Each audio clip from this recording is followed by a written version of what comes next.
The EQ is not a trait, it's a skill. It's a skill.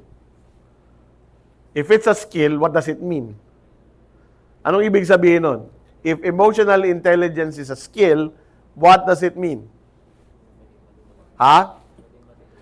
Sabi ni Eugene, pwedeng matutunan. So, again, self-awareness, ha?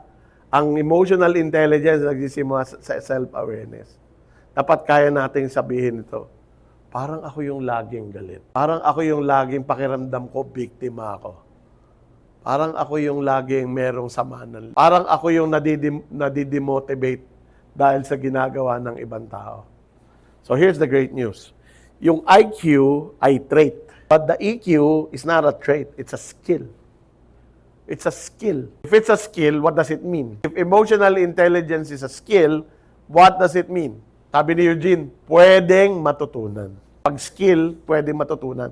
Pwedeng ma-develop, pwedeng ma-master. So you can be an expert in your own self. Yun yung great news, emotional intelligence.